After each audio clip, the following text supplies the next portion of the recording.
Hey guys, it's LP from Techno Buffalo, and today we're going to be looking at Nokia's new Xpressmusic device, the 5730. It's a pretty interesting device that combines the media playing functions of the Xpressmusic series with a QWERTY keyboard that's very similar to the keyboard on the E75.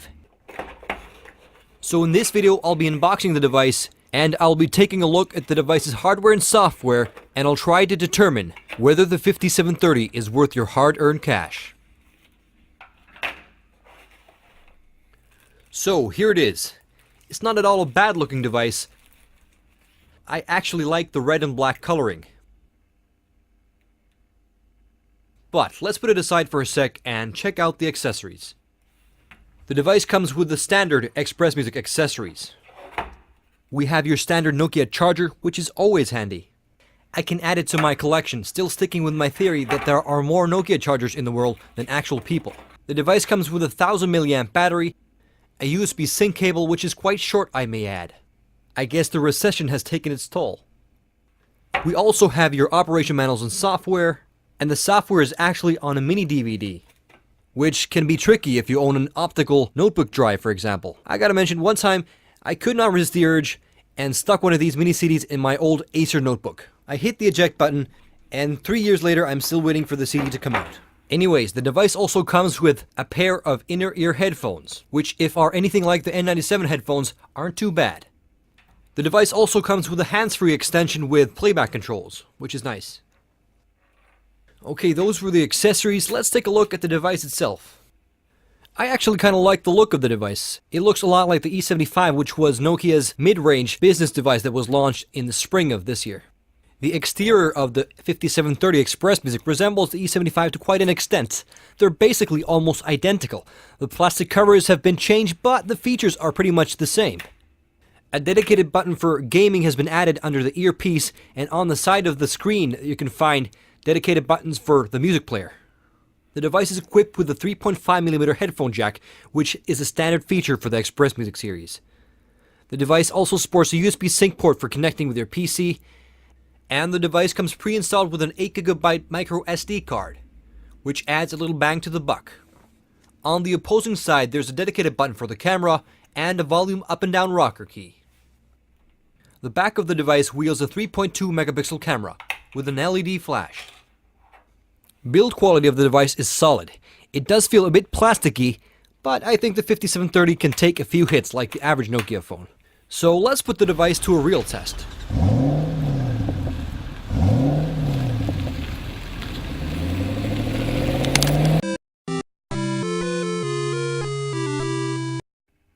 Okay, enough joking around. I did not run it over with my car.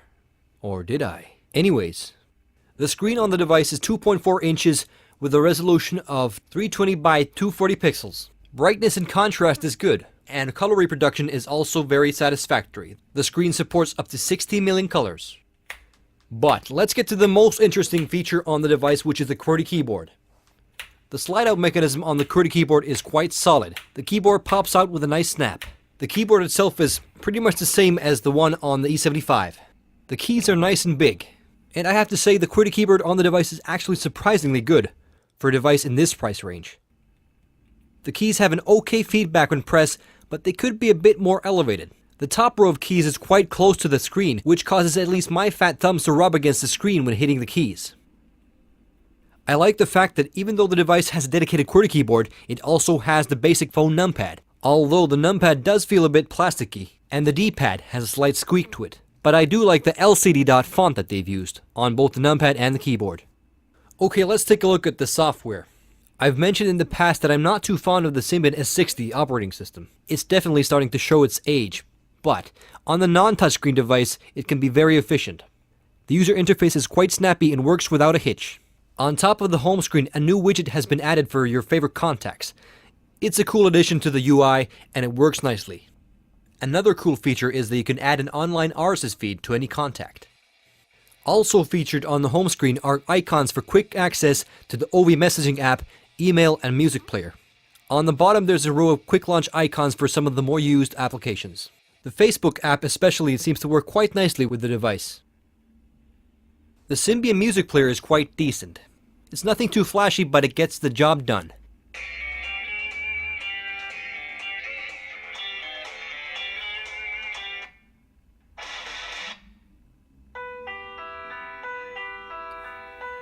The speakers are definitely good. The highs are sharp and the lows are clean, but the volume could be pushed up a notch.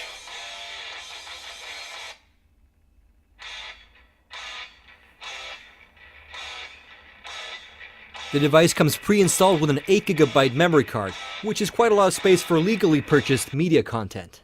The device features a 3.2 megapixel camera with a Carl Zeiss lens and an LED flash, and it's always nice to see dedicated keys for operating the camera. The camera takes good pictures in daylight, but image quality fades when the lights fade. The LED flash on the device is good for close range shots, but not enough to light up a room. The Symbian album application on the 5730 is actually pretty good. Thumbnails are rotated on a small carousel and accessed with haste.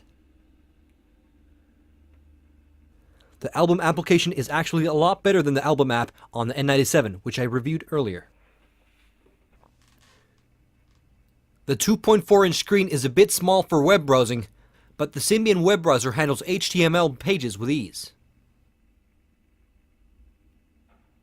The device does support 3G speeds, but it can be a bit slow at times when loading up pages. It's not a perfect device for web browsing, but for random web use, it's an okay device. The 5730 Xpressmusic has some dedicated buttons for gaming, which are located under the earpiece. The device comes pre-installed with a bunch of game demos, which play quite nicely using the dedicated buttons.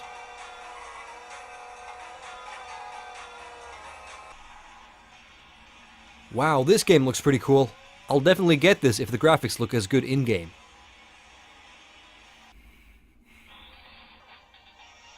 Okay, I just saved $5. This game looks like crap. I wonder if this has the Nokia Snake game, which is a classic from the olden days. Back in the 90s, I actually competed in a Snake game competition. If I recall correctly, I came in last. In conclusion, the 5730 Xpressmusic is an okay device.